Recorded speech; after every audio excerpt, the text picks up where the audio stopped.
మీరు సంపాదించిన మనీని హ్యాపీ మనీగా మార్చుకోవాలనుకుంటే విజువలైజేషన్ 2.0కి జాయిన్ అవ్వండి. నేను మీకు ఛాలెంజ్ చేసి చెప్తున్నా, ఒక్కొక్క విషయం మనం డిస్కస్ చేస్తూ ఉంటే ఒళ్ళు జలదరిస్తుంది. క్యాన్సర్ పేషెంట్ అయిన వైఫ్ తో వాళ్ళ హస్బెండ్ చేస్తే 99% క్యాన్సర్. సేఫ్టీ యూజ్ చేసే వాళ్ళకి కూడా ఛాన్సెస్ ఉంటుందా? HPV virus and cervix cancer. Safety వల్ల ఈ సర్వైకల్ క్యాన్సర్ వస్తుందంటారా? Slow, we do see HPV because it is masturbation is kiss చేయడం వల్ల కానీ ఓరల్స్ వల్ల కానీ ఈ సర్వైకల్ క్యాన్సర్ వస్తుందా? కిస్ చేసిన ఎవరికైనా వస్తుంది.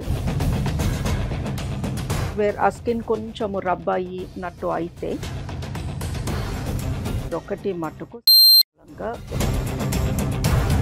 హెచ్పివి ఉంది అన్న విషయం తెలుసుకోవాలి అని అంటే దానికి ఏమైనా లక్షణాలు కనిపిస్తాయా మనకి? మనిషిలో 170 రకాల క్యాన్సర్స్ రావచ్చు. ఎర్లీ క్యాన్సర్ వచ్చాక కూడా లెస్బియన్స్ కి కూడా ఈ సర్వైకల్ క్యాన్సర్ వచ్చే ఛాన్సెస్ ఉన్నాయంటారా? సో యాక్టివిటీలో పాల్గొన్న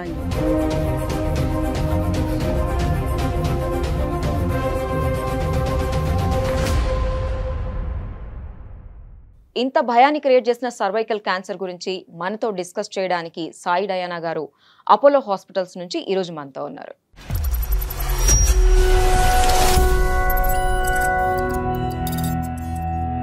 hello doctor, welcome to our show.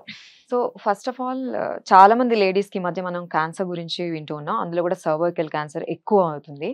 So అసలు సర్వైకల్ క్యాన్సర్ అంటే ఏంటి, ఎలా వస్తుంది అసలు? సర్వైకల్ క్యాన్సర్ అంటే గర్భసంచి ముఖ ద్వారానికి వచ్చే క్యాన్సర్. లేడీస్లో మన దేశంలో ప్రతి 8 మందిలో ఒకరికి క్యాన్సర్ చూస్తున్నాము. 8లో 1 అంటే కనీసం ఎవ్రీ 2 to 3 ఫ్యామిలీస్లో ఒక స్త్రీకి ఈ క్యాన్సర్ సోకుతుంది. గత 50 సంవత్సరాలుగా మన దేశంలో మోస్ట్ కామన్ క్యాన్సర్, లేడీస్కి వచ్చే most common cancer and most common death in women due to cancer is the cervix cancer. So basically గర్భసంచి ఉన్న ఏ స్త్రీకైనా సరే ఈ క్యాన్సర్ రావచ్చు. అండ్ ఈ క్యాన్సర్ స్ట్రేంజ్లీ మూలంగా వస్తుంది. ఓకే, అందుకే ఇట్ ఈస్ సో కామన్. ఇప్పుడు ఎంతోమంది లేడీస్లో ఎన్నో డిఫరెన్సెస్ ఉంటాయి. కొంతమంది పనికి వెళ్తారు, కొంతమంది ఇంట్లో ఉంటారు, హౌస్ వైఫ్స్, పిల్లలు పుట్టని వాళ్ళు, పుట్టిన వాళ్ళు, ఇవన్నీ పక్కన పెడితే మనిషి మోస్ట్ కామన్గా చేసే యాక్టివిటీ ఇస్ తినడం, తాగడం అండ్ ప్రొక్రియేషన్స్ చేయడం. అండ్ ఈ పర్టికులర్ క్యాన్సర్ ఒకటి మట్టుకు మూలంగా వస్తుంది స్త్రీలకు. సో మీరు ప్రొక్రియేషన్ వల్ల వస్తుందని అంటున్నారు కదా, ప్రొక్రియేషన్ లో అంటే 1% తో వస్తుందా, లేకపోతే మల్టిపుల్ రిలేషన్స్ లో ఉండే వాళ్ళకి వస్తుందా అని వాట్ ఈస్ తేడా లేదు అండి. బేసికలీ ఈ హెచ్పివి అనే వైరస్ స్కిన్ వైరస్ అది. ఓకే, సో మన స్కిన్ పైన పొర కింద ఉంటుంది. సో స్కిన్ లో 3 పొరలు ఉంటాయి. పై పొరకి 2వ పొరకి మధ్యలో ఈ వైరస్ ఉంటుంది. ఈ వైరస్ ఒక మనిషి, మెన్, విమెన్ ఎవరైనా తీసుకోండి, హెడ్ టు టో ఈ వైరస్ మన బాడీలో ఉంటుంది. సో యు మీన్ అసలు విమెన్ బాడీలో ఉంటుందా? మెన్ అందరి స్కిన్ పైన ఈ వైరస్ ఉంటుంది. మనం ఈ వైరస్ ని మైక్రోస్కోప్ కింద చూస్తే 120 టైప్స్ ఉంటాయి ఈ వైరస్ లో. సో ఒక్కొక్క హెచ్పివికి ఒక్కొక్క నంబర్ ఇచ్చారు, 1 నుంచి 120 వరకు. అందులో ఒక 20 టైప్స్ కానీ ఒక ఉమెన్స్ వెజైనాలోకి వెళ్తే డ్యూరింగ్ సెక్స్, లేదా ఎవరి ఫింగర్స్ అయినా తన వెజైనాలోకి వెళ్ళినాయి అనుకోండి, or tongue or mouth, anywhere ఆ స్కిన్ కొంచెము రబ్ అయినట్టు అయితే వేరే మనుషుల స్కిన్ పైన ఉన్న హెచ్పివి తన వెజైనాలోకి వెళ్తుంది. వెజైనాలో ఆ ఎంట్రన్స్ ఏరియాలోకి వెళ్తే చాలు, ఈ వైరస్ లోపల దాకా వెళ్ళిపోయి గర్భసంచి ముఖ ద్వారం అక్కడ ఉంటుంది పైన, వెజైనా పైన. సో అదొక మంచి ఎన్వైర్న్మెంట్. ఈ స్కిన్ పైన ఉన్న వైరస్కి కొత్త స్కిన్ దొరికింది, వెచ్చగా ఉంది, తడిగా ఉంది, వెళ్ళి అక్కడ కూర్చుండిపోతుంది. సో వేరే వాళ్ళ స్కిన్ మన స్కిన్ని లోపల ఆ పార్ట్లో తాకి రబ్ అయినప్పుడు వైరస్ ట్రాన్స్మిట్ అవుతుంది. ట్రాన్స్మిట్ అయినంత మాత్రాన అది వెంటనే ఏదో చేసేస్తుంది అని కాదు.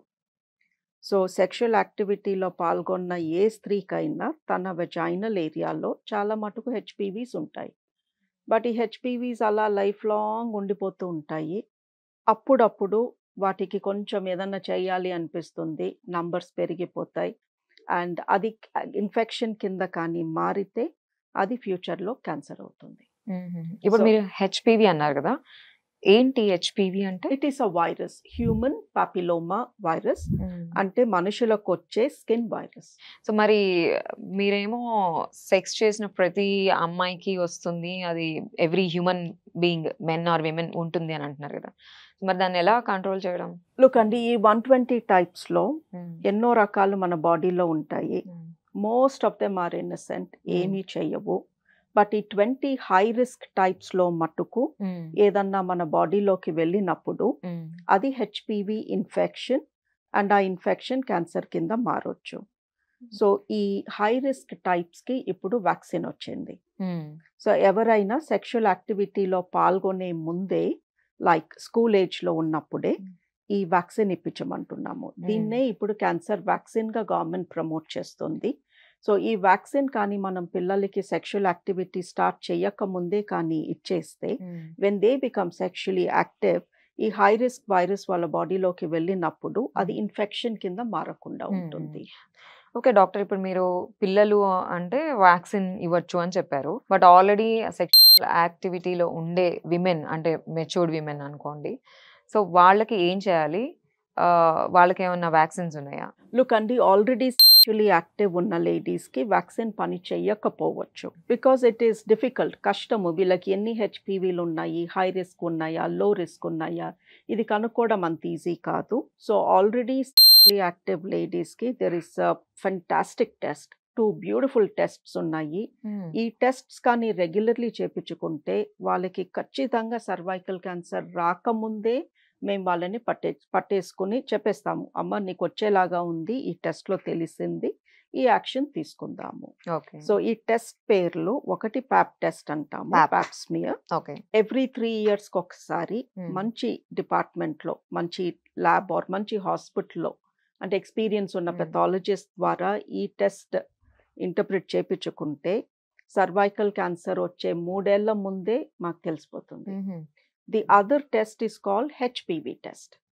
ఈ హెచ్పివి టెస్ట్ కూడా 5 ఏళ్లకు ఒకసారి చేస్తే చాలు. బికాజ్ ఈ హెచ్పివి బాడీలోకి వెళ్ళినప్పుడు అది వెంటనే క్యాన్సర్ అవ్వదు, మినిమం 10 ఇయర్స్ టైం తీసుకుంటుంది.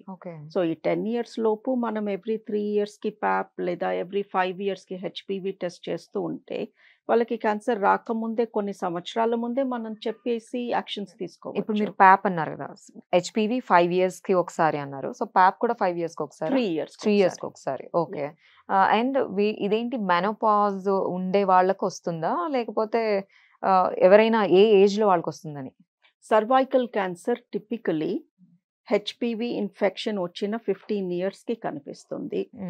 మన ఇండియా తీసుకుంటే యావరేజ్ 20 to 25 మధ్యలో people start becoming sexually active.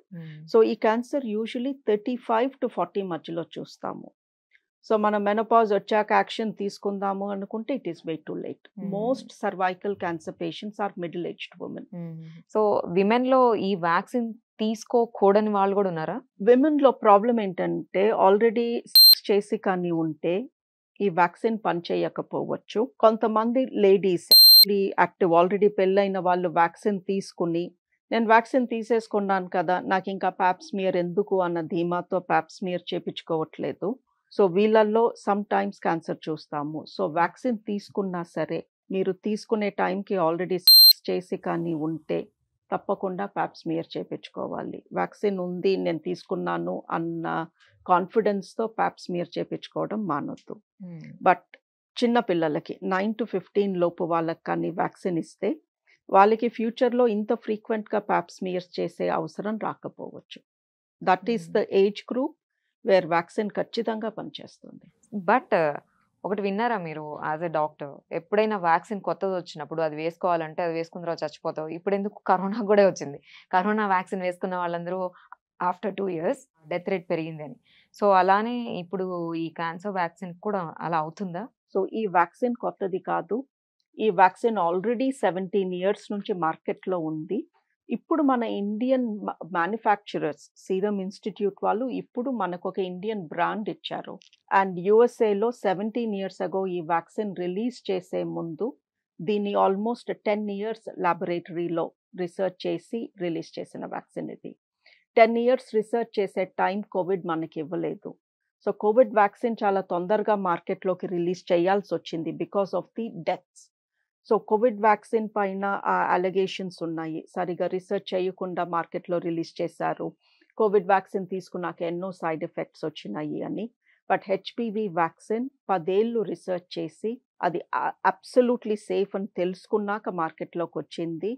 ఆ తీసుకున్న చిన్న పిల్లలు ఇప్పుడు పెద్దలయ్యారు, వాళ్ళకి పిల్లలు పుట్టారు, వాళ్ళల్లో ఈ క్యాన్సర్ లక్షణాలు చాలా తగ్గినాయి. సో వాళ్ళు సేఫ్ ఉన్నారు కాబట్టి this vaccine is not new అండి. సో ఇప్పుడు ఈ హెచ్పివి వ్యాక్సిన్ తీసుకున్న వాళ్ళకు కూడా కీమో, రేడియోథెరపీ ఇవన్నీ భయపడుతూ ఉంటారు కదా నార్మల్ గా, చాలా పెయిన్ఫుల్ ఉంటుంది అంటారు, హెయిర్ లాస్ అయిపోతుంది అంటుంటారు. సో అవి ఉంటాయా ఇందులో కూడా? లుక్ అండి, సర్వైకల్ క్యాన్సర్ వస్తే 3 types ఆఫ్ ట్రీట్మెంట్ ఉంటుంది. ఆపరేషన్ చేసి యూట్రస్ తీసేయాల్సి వస్తుంది, కొంతమందికి రేడియేషన్ అండ్ కీమోథెరపీ కూడా ఇవ్వాల్సి వస్తుంది. ఒకసారి మనం రేడియేషన్ అండ్ కీమోథెరపీ జోలికి వెళ్తే ఆబ్వియస్లీ బాడీలో రకరకాల తేడాలు వస్తాయి, హెయిర్ లాస్ అని, పెయిన్ అని, ఇలాంటి ఇష్యూస్ చాలా ఉంటాయి. బట్ హెచ్పివి వ్యాక్సిన్ ఇచ్చేది క్యాన్సర్ ప్రివెన్షన్ కోసము. సో హెచ్పివి వ్యాక్సిన్ తీసుకున్న వాళ్ళకి కీమో, రేడియో ఫ్యూచర్లో అవసరం రాకూడదు, వాళ్ళకి క్యాన్సర్ రాకూడదనే కదా మనం వాళ్ళకి వ్యాక్సిన్ ఇచ్చేది. అండ్ వన్ మోర్ థింగ్, ఈ హెచ్పివి వ్యాక్సిన్ లేడీస్లో సర్విక్స్ క్యాన్సర్ని ఒక్కదాన్నే కాదు, ఈ హెచ్పివి మూలంగా, ఈ సెక్షువల్ యాక్టివిటీ మూలంగా, ఈ వైరస్ మూలంగా లేడీస్లో సర్విక్స్ క్యాన్సర్, మెన్లో పీనిస్ పురుషాంగం క్యాన్సర్, ఇవి 2 హెచ్పివి మూలంగానే, వేరే కారణాలు లేవు ఈ క్యాన్సర్స్కి. బట్ నోటి క్యాన్సర్, గొంతు క్యాన్సర్, 50% నోటి క్యాన్సర్, గొంతు cancers are due to HPV. Kiss చేయడం వల్ల కానీ, ఓరల్ వల్ల కానీ ఈ సర్వైకల్ క్యాన్సర్ వస్తుందా? కిస్ చేసిన ఎవరికైనా వస్తుంది, రావచ్చు, వస్తుంది కాదు, సారీ. సో ఈ నోటి క్యాన్సర్, గొంతు క్యాన్సర్ మనం ఎంతసేపు టొబాకో, తంబాకు, బీడీ ఇవి అనుకుంటాము, 50% is just due to HPV. లేకపోతే ఆడవాళ్ళల్లో ఎప్పుడు సిగరెట్ కాల్చిన వాళ్ళలో ఎలా వస్తుంది mouth cancer and throat cancer? Thing ఏంటంటే ఇలాంటి పనులు చేసేది యూత్, యంగ్ ఏజ్లో, అది ప్రజెంట్ అయ్యేది 15-20 years తర్వాత. సో ఇది బయటికి చెప్పుకోవాలంటే కొంచెం కష్టం, బికాస్ పిల్లలు ఈ బిల్ బోర్డ్స్ ఇవన్నీ చూస్తారు. సో ఓరల్ సెక్స్ చేస్తే మీకు గొంతు క్యాన్సర్ రావచ్చు అని చెప్పాలి అంటే చాలా ఇబ్బందిగా ఉంటుంది. But we know that 50% mouth throat cancers are due to high risk HPV. అందుకే స్కూల్ పిల్లలకి ఈ వ్యాక్సిన్ ఇమ్మంటున్నాము.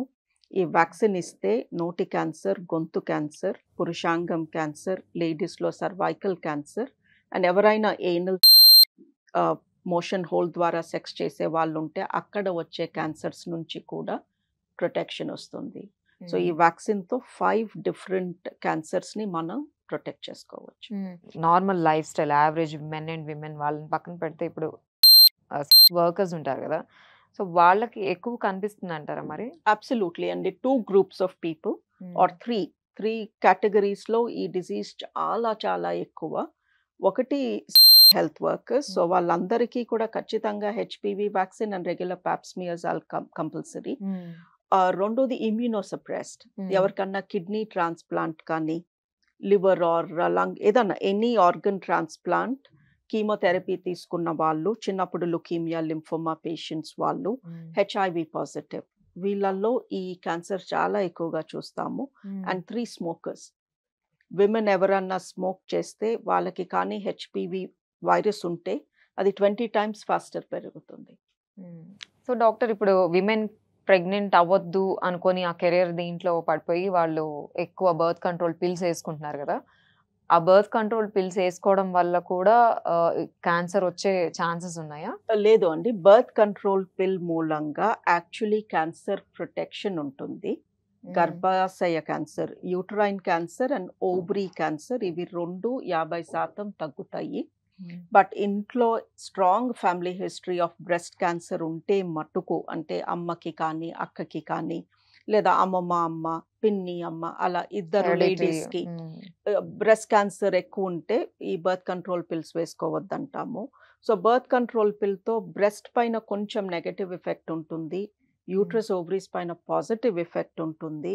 ఇవాళ మనం మాట్లాడుకునే సర్వైకల్ క్యాన్సర్ పైన అయితే ఏ ఎఫెక్ట్ ఉండదు. బట్ ఎవరైనా లేడీ బర్త్ కంట్రోల్ పైన ఈ టాబ్లెట్స్ పైన ఉన్నప్పుడు కొంచెము వాళ్ళ సెక్షువల్ బిహేవియర్ డిఫరెంట్గా ఉంటుంది. అంటే కంట్రోల్ నా చేతిలో ఉంది, సో నేను అన్ప్రొటెక్టెడ్ సెక్స్ చేసినా నేను ప్రెగ్నెంట్ అయితే అవ్వను అన్న కాన్ఫిడెన్స్తో యూజువలీ ప్రీ మ్యారిటల్ సెక్స్ చేసే లేడీస్లో, ఇప్పుడు చాలా మంది లివ్ ఇన్ ఉంటున్నారు లేదా సింగిల్గా ఉండి మల్టిపుల్ సెక్షువల్ పార్ట్నర్స్ ఉంటున్నారు. We are seeing this a lot. అలాంటి వాళ్ళు బర్త్ కంట్రోల్ పైన ఉన్నప్పుడు నాకు ఎలాగో ప్రెగ్నెన్సీ రాదు కదా అన్న కాన్ఫిడెన్స్తో they are having more partners. ఆ partner will have more partners. ఇలా రకరకాల హెచ్పివీస్ అన్ని పోగేసి ఆ వెజైనాలో హెచ్పివి రిలేటెడ్ క్యాన్సర్ వచ్చే ఛాన్స్ ఎక్కువ అవుతుంది. సో బర్త్ కంట్రోల్ పిల్ పైన ఉన్న వాళ్ళకి సర్విక్స్ క్యాన్సర్ కొంచెం ఎక్కువ చూస్తాము, బట్ అది పిల్ మూలంగా కాదు, అది వాళ్ళ సెక్షువల్ బిహేవియర్ మూలంగా. సో ఇప్పుడు మీరు ఏమంటున్నారంటే మల్టిపుల్ పార్ట్నర్స్ ఉన్న ఎక్కువ ఈ సెక్షువల్ యాక్ట్ లో ఉండే వాళ్ళకి ఈ క్యాన్సర్ వచ్చే ఛాన్సెస్ ఉన్నాయి అని అంటున్నారు కదా, ఎక్కువ ఉన్నాయని అంటున్నారు. సో బట్ సేఫ్టీ యూజ్ చేసే వాళ్ళకి కూడా ఆ ఛాన్సెస్ ఉంటుందా? ఈ virus HPV virus and cervix cancer ఒక్కసారి కూడా పెనట్రేటివ్ చేయని లేడీకి కూడా రావచ్చు. And we have seen this. So ఎంతో మంది టీనేజర్స్ నాకు తెలిసి నా పేషెంట్సే చాలా మంది క్లియర్లీ దే టెల్ మీ, మేము పెనట్రేటివ్ సెక్స్ చేయము ప్రెగ్నెన్సీ అని భయము, బట్ హగ్ చేసుకుంటాము లేదా ఫిజికల్గా ఇంటిమేట్గా ఉంటాము అని. అలాంటి వాళ్ళలో హెచ్పివి కనిపిస్తుంది. సో ఈ వైరస్ సెక్స్ పెనట్రేటివ్ చేస్తేనే వస్తుంది, కాండోమ్ ఆర్ సేఫ్టీ వాడితే అది రాకుండా అడ్డుపడుతుంది కాదు, skin to skin contact. So ఒకళ్ళ స్కిన్ ఇంకొకళ్ళ స్కిన్ని క్లోజ్గా రబ్ అయ్యి కొంచెం అంటే ఇలా టచ్ చేస్తే వచ్చేది, స్కిన్ టు స్కిన్ రబ్ అయ్యి కొంచెం స్కిన్ ఇంజ్యూర్ అయితే వెళ్ళిపోతుంది. సో నేను ఇంటిమేట్గా ఉంటాను బట్ చేయను కాబట్టి నాకు రాదు వైరస్ అనుకుంటే కుదరదు. సో డాక్టర్ ఇప్పుడు డిఫరెంట్ టాంపాన్స్ అని, నాప్కిన్స్ ఇట్లాంటివన్నీ వచ్చి, క్లాత్ ఇలాంటివన్నీ వచ్చాయి మెన్స్ట్రల్ పీరియడ్స్లో యూజ్ చేయడానికి. సో వీటి వల్ల కూడా క్యాన్సర్ వచ్చే ఛాన్సెస్ ఎక్కువ ఉన్నాయా? అసలు ఏది యూజ్ చేయాలి? ఏది యూజ్ చేయాలి అనేది ఆ పర్సన్ కంఫర్ట్ని బట్టి అండి. శానిటరీ టవల్స్ ఈ మధ్యన హెవీలీ బ్లీచ్డ్ వస్తున్నాయి, దాని మూలంగా స్కిన్ ర్యాషెస్ అవి ఎక్కువ చూస్తున్నాము. We prefer a menstrual cup. And ఈ హెచ్పివి అంటటానికి ఒక స్కిన్ నుంచి ఇంకొక స్కిన్కే, అది ఆబ్జెక్ట్స్ పైన బతికి ఉండదు. సో మెన్స్ట్రల్ కప్ వాడితే వైరస్ లోపలికి వెళ్ళిపోతుందేమో అన్న భయం కొంతమంది ఎక్స్ప్రెస్ చేస్తున్నారు. ఈ వైరస్ అలా ప్లాస్టిక్ పైన, క్లాత్ పైన, టవల్ పైన ఉండలేదు, అది బతకలేదు అలా, దానికి ఇంకొక స్కిన్ ఉంటేనే బతుకుతుంది. So hygiene wise, menstrual hygiene wise women ఏది వాళ్ళకి సూట్ అయితే అది యూజ్ చేయొచ్చు. మ్యారీడ్ లేడీస్ని అయితే స్ట్రాంగ్గా మెన్స్ట్రల్ కప్ వైపే వెళ్ళమంటున్నాము. ఓకే, మరి ఎస్టిడి ఉంది కదా, సెక్షువల్ ట్రాన్స్మిటెడ్ డిసీజెస్ అని, క్యాన్సర్కి దీనికి ఏమన్నా క్లోజ్ రిలేషన్షిప్ ఏమైనా ఉందంటారా? ఎస్టిడి వచ్చిన లేడీకి హెచ్పివి కూడా అంటే ఛాన్సెస్ చాలా ఎక్కువ, బికాస్ హెచ్పివి కన్నా స్ట్రాంగ్గా ఉంటాయి ఈ హెర్పీస్ వైరస్లు కానీ, ఆర్ గొనోరియా, సిఫిలిస్, క్లమీడియా ఇలాంటి infections are even more strong. So ఎవరితో అన్నా మీకు ఎస్టిడి వచ్చింది అంటే ఆ పర్సన్ ద్వారా మీకు హెచ్పివి, హై రిస్క్ హెచ్పివి వచ్చే ఛాన్సెస్ కూడా చాలా ఎక్కువ.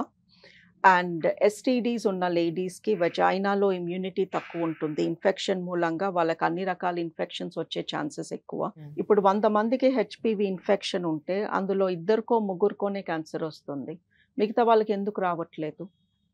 ద తేడా ఈస్ ఇన్ఫెక్షన్లో కాదు, అందరికీ అదే హెచ్పివి ఉన్నా కొంతమందికే క్యాన్సర్ వస్తుంది అంటే ఆ వచ్చిన వాళ్ళలో ఇమ్యూనిటీ తక్కువ ఉంది. సో ఆబ్వియస్లీ వేరే రకాల ఇన్ఫెక్షన్స్ మనం గ్యాదర్ చేసినప్పుడు మన వెజైనల్ హెల్త్ పోతుంది, దాని మూలంగా హెచ్పివి యాక్టివేట్ అవుతుంది.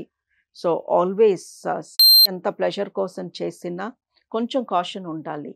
మనం చేస్తున్న దాని మూలంగా ఇన్ఫెక్షన్స్ వచ్చే ఛాన్స్ ఉందా, ఆ ఇన్ఫెక్షన్స్ మూలంగా ఫ్యూచర్లో క్యాన్సర్ వచ్చే ఛాన్స్ పెరుగుతుంది. మరి క్యాన్సర్ పేషెంట్ అయిన వైఫ్తో వాళ్ళ హస్బెండ్ చేస్తే ఆయనకి సేఫేనా మరి? Look and it depends on what cancer. 99% cancers ఇలా మూలంగా స్ప్రెడ్ కావు. అండ్ ఈ లేడీకి ఇప్పుడు సర్వైకల్ క్యాన్సర్ వచ్చింది అనుకోండి, ట్రీట్మెంట్ యూట్రస్ తీసేసాము, ఆవిడ ట్రీట్మెంట్ అయిపోయింది. సో ఇప్పుడు ఇఫ్ షీ ఈస్ యాక్టివ్, ఆమె పార్ట్నర్కి ఇప్పుడు కొత్తగా హెచ్పివి వెళ్ళింది ఏమీ ఉండదు, because her husband must have been in a physical relationship with her for a long time. So ఈవిడకున్న హెచ్పివి ఆయనకి ఎప్పుడో అంటేసి ఉంటుంది. బట్ ద థింగ్ ఇస్, లేడీస్కి సర్విక్స్ క్యాన్సర్ కాజ్ చేసే హెచ్పివి యూజువలీ మెన్కి ప్రాబ్లం కాజ్ చేయొద్దు. మెన్ కి ప్రాబ్లం కాజ్ చేసే హెచ్పివి యూజువలీ లేడీస్ లో సర్వైకల్ క్యాన్సర్ రాదు. సో సర్వైకల్ క్యాన్సర్ వచ్చిన ladies if they want to be sexually active, long term partner అయితే వి say go ahead because already HPV ఇద్దరి మధ్యలో ట్రాన్స్మిట్ అయిపోయి ఉంటుంది. కొత్త పార్ట్నర్స్ తో అయితే ఆబ్వియస్లీ వి సే చెప్పి చెయ్యండి ఆర్ ఆ పార్ట్నర్ కి వ్యాక్సిన్ ఇచ్చి చెయ్యండి.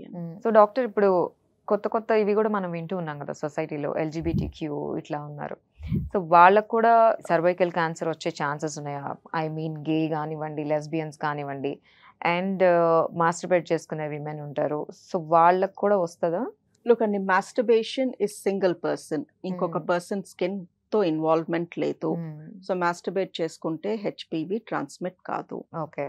గేస్ లో, లెస్బియన్స్ లో we do see HPV because it is skin to skin. So point ఇక్కడ అవతల పర్సన్ మేలా ఫీమేలా కాదు, ఇట్ ఈస్ వాళ్ళ స్కిన్ మన స్కిన్ ని రబ్ అయ్యి టచ్ అవుతూ ఫ్రిక్షన్ కాజ్ చేసిందా లేదా. మీకు వస్తుంటారా అలాంటి పేషెంట్స్? వస్తారండి. ఇప్పుడు మెన్ లో anal cancer is gay men లో, నాట్ మెన్ లో గే మెన్ లో anal cancer is extremely common. ఎందుకు అంటే because of HPV in the anal canal. ఇది లాంగ్ టర్మ్ తెలిసిన విషయం. దట్ గే మెన్ లో మేము ముందే ప్రివెంటేటివ్ గా చెప్తాము, మీరు గే కపుల్ కాబట్టి మీకు ఏనల్ క్యాన్సర్ వచ్చే ఛాన్స్ ఎక్కువ డ్యూ టు హెచ్పివి.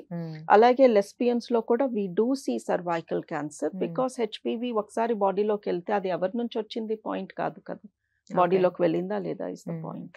సో ఈ ప్రోగ్రామ్ ద్వారా, ఈ ప్రోగ్రామ్ చూసే వాళ్ళందరికీ మీరు ఇచ్చే మెసేజ్ ఏంటి? What you want to say? Look అండి, నాకు క్యాన్సర్ అంటే భయము, క్యాన్సర్ అంటే వణుకొస్తుంది, ఆ పదం వింటేనే స్విచ్ ఆఫ్ చేయాలనిపిస్తుంది, ఇలాంటి డైలాగులు రోజు వింటాము. ఏంటో క్యాన్సర్ ఎక్కువైపోతుంది, ఇలా నెగటివ్ థింకింగ్. సరే క్యాన్సర్లు ఎక్కువ అవుతున్నాయి, నేనేం చేయగలను? నన్ను, నా ఇంట్లో వాళ్ళని ప్రొటెక్ట్ చేసుకోవడానికి, ఈ క్యాన్సర్ బారిన పడకుండా ఉండటానికి నేనేమైనా చేయగలనా? ఎస్, మీ పిల్లలకి క్యాన్సర్ వ్యాక్సిన్ ఇప్పించండి. 9 to 15 లోపు ఉన్న పిల్లలకి ఇప్పించేస్తే చాలా బాగా పనిచేస్తుంది. 2, ప్యాప్స్మియర్ చేపించుకున్నారా లేదా? ఈ హెచ్పివి టెస్ట్ 3 ఏళ్లకు ఒకసారి చేపించుకోమంటున్నాము, చేపించుకున్నారా లేదా? చేపించుకోకపోతే చేపించుకోండి. ఈ 2 చేస్తే ఒక మేజర్ క్యాన్సర్, మోస్ట్ కామన్ క్యాన్సర్ని మీరు ప్రివెంట్ చేసిన వాళ్ళు అవుతారు కదా. That is what I want to tell people. That ఎంతసేపు నాకు భయము, నాకు ఇది, నాకు అది అని చెప్పే బదులు మీరు చేయాల్సిన బేసిక్స్ మీరు చేశారా లేదా? సో బేసిక్స్ చేస్తే అది స్ప్రెడ్ అవ్వకుండా మనం కంట్రోల్ చేయొచ్చు. అసలు రాకుండానే యాక్షన్ తీసుకోవచ్చు కదా. కొన్ని మన చేతుల్లో లేవు, మన చేతుల్లో ఉన్నాయి, మనం చేస్తున్నామా? ప్రతిరోజు క్లినిక్ లో వచ్చిన ప్రతి లేడీకి చెప్తామండి, మీ ప్యాప్స్మియర్ ఎప్పుడు చేయలేదు, చేపించుకోండి. లేదా చేసి చాలా రోజులైంది, చేపించుకోండి. ఈసారి చూద్దాంలే, అదేదో చీరలు కొట్టుకెళ్ళి నేనేదో అమ్ముతున్నట్టు అలాంటి యాటిట్యూడ్ చూపిస్తే అనిపిస్తుంది వీళ్ళకి ఎందుకు అర్థం కాదు, ఇంత సింపుల్ కాన్సెప్ట్ ఎందుకు అర్థం కావట్లేదు. నేను బాగానే ఉన్నానుగా ఈసారి అంటే, బాగున్నప్పుడే వచ్చి లక్షలు గుమ్మరిచ్చి అప్పుడు మా దగ్గర ట్రీట్మెంట్ తీసుకునే బదులు బాగున్నప్పుడే ఫ్యూచర్లో కూడా బాగుండటానికి యాక్షన్ తీసుకోవచ్చు కదా. Okay doctor, thank you so much అండి. చాలా ఇన్ఫర్మేషన్ ఇచ్చారు. నిజంగానే భయంగా కూడా అనిపిస్తుంది చెప్పినవన్నీ వింటే. But thanks a lot for sharing your experience and knowledge with us. Thank you so much. Thank you అండి. భయపెట్టాను, బట్ దానికి యాక్షన్ స్టెప్స్ కూడా చెప్పాను కదా. భయపెట్టి వదిలిపెట్టలేదు, భయపెట్టి దానికి ఇవి చేస్తే ఈ భయం ఉండదు మీకు అని చెప్పాను కాబట్టి I don't feel so bad. Thank you.